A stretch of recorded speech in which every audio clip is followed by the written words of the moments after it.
tall. And you can stand right here. We're good? Alright guys, so today we're working on the 240 again.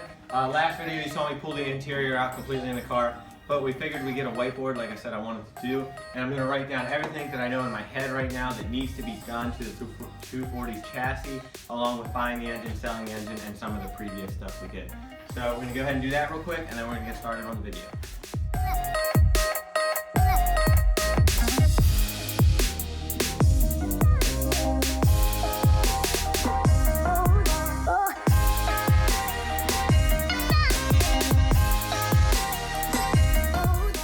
Alright guys, so we just finished it all the way up. I apologize for my terrible handwriting, alright, but I wanted to write it down. Anyways, we got full SR20 strip interior, remove sealer for basically stitch welding, remove subframe / paint the subframe, ISR rear control arms, along with front tension rods, hydro from ASD, dual caliper setup. We're going to be running a 350Z tram, so we're going to need a Collins adapter along with the 1JZ itself. Shave the engine bay, one-piece drive shaft, seats / brackets, wiring harness, which is going to come from wiring specialist, whatever specialty. Knuckles / control arms, big ass wing, which is going to come from Battle Arrow. Relocate fuse box, which is part of shaving the bay. I'll explain that later because we're going to be starting on that soon. Origin body kit, 18-inch wheels, most likely 3-piece. Over fenders also from Origin. HKS exhaust, the same one I had. Quick release steering wheel. Stitch weld the actual engine bay and hopefully the interior also. Fix the rust.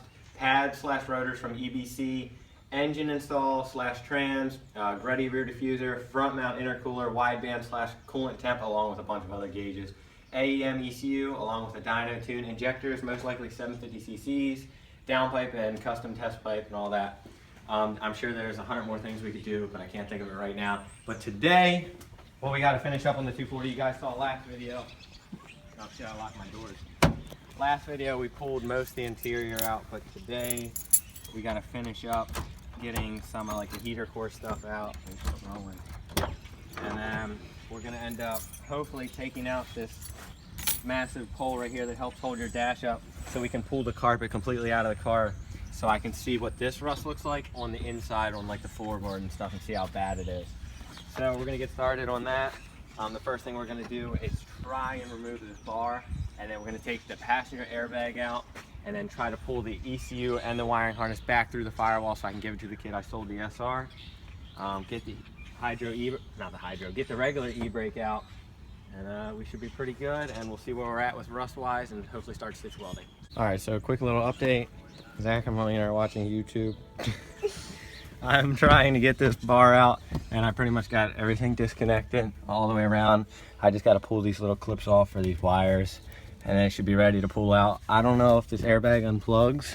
I'm hoping it does so I don't have to cut the wires because it's not going back in anyways. Alright, so I just got the AC coil out. As you guys can see, you got your AC lines right there, and there's your coil inside. We no longer need that. And then here's your heater coil. You can see the 2 plastic hoses coming in, and then your heater coil, I guess you could say, and the fan and everything's in there. This right here, I think this is just like a blower motor or something that just like blows the air on the floor. I'm honestly unsure. I'm just going to take it out and look at it a little better, and that'll give me a better understanding of what it is.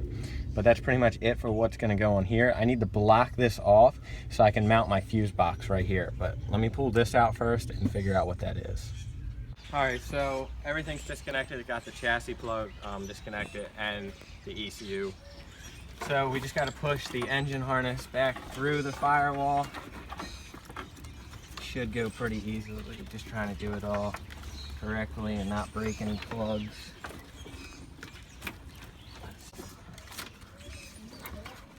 In 1 second, yeah, I'm going to have you pull it.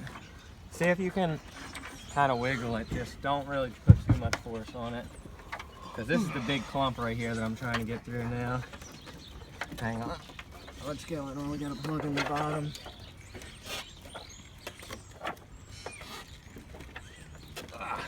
There we go. Alright, now we got this big plug. You know what? It looks like that unplugs. Wait 1 second. Oh, it does. There we go. Alright, pull that through. Alright, go ahead and keep pulling it through. Got a big piece. Hang on. This piece has got to be unplugged completely. Alright. Go ahead, keep pulling. Oh, we got a fuel line trying to come in with you. There we go. Keep pulling. Oh, 1 second. All right, pull. Oh. And there it is. Cool. Whole engine harness is disconnected. Let's see how long this thing is. This ain't shit compared to the RX-7 one when we pulled that. Yeah, the ground was my boost controller. I can't wait to run the wiring specialist through. It's gonna be so much cleaner. Push down? Yeah, it goes straight down. Look, go ahead. Push and just pull. What is it even connected to through the other side? There we go. Alright, so let's not damage this, because I can already tell someone who wired this didn't do the best job in the world. It's actually very minimal wires, usually when you pull a complete engine harness out. But as you guys can see, like, come here, this is why, you know, wiring up your own engine, like, isn't the best idea. I mean, if you absolutely do it, like, super properly, I mean, it's well worth it. It ran. But yeah, like, when you do this kind of thing yourself, like, if I tried to put this back in, I guarantee we would have a problem. That's why I always just try to buy, like, a complete plug-and-play harness. So, it's completely disconnected. Both of these are not going back in. This is the AC. Hey, it's a TXV right there. That's funny. If any of the HVAC guys watch now, that's a TXV. That's funny. So this is the old blower motor for the AC. There's a blower motor separate in the heater core. And we're just going to keep it like that. Next step is to pull the carpet out completely. But as you can see, all this room I have now, that's where the fuse box is going to be mounted. So we're going to work on getting the carpet out now. Hopefully we don't have to remove the heater core to do that. And then we'll come back and give you guys a checkup. I'm going to go ahead and get the back seat out real quick. I'm pretty sure it's all the way unbolted. We just got to get these things through. Yep. They unbolted the seats for me. Yep, see that thing? It's like for the airbags under the back seat. It's not like an airbag itself, but it's for the airbag. Alright, so going back to the car. Heater core, as you can see, is sitting on my steering column. I just didn't want to unplug all the plugs. There's like 3 of them, and I already have so many things unplugged, and we don't have tape to label anything. So I'm just trying to keep it really organized, not trying to have problems. The carpet itself is ready to be pulled out. Let's see. Should be able to. I guess it secures the carpet down or something. That's what it was. All right, now my carpet should come around this.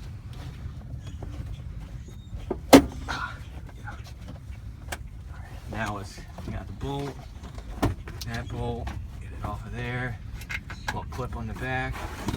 Alright, she looks like it's pretty much disconnected besides the front.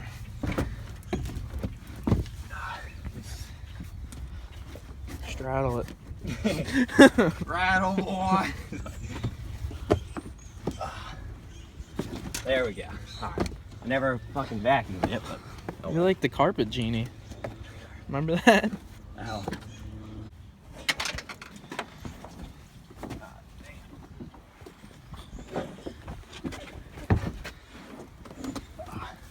Fucking carpet is such a bitch.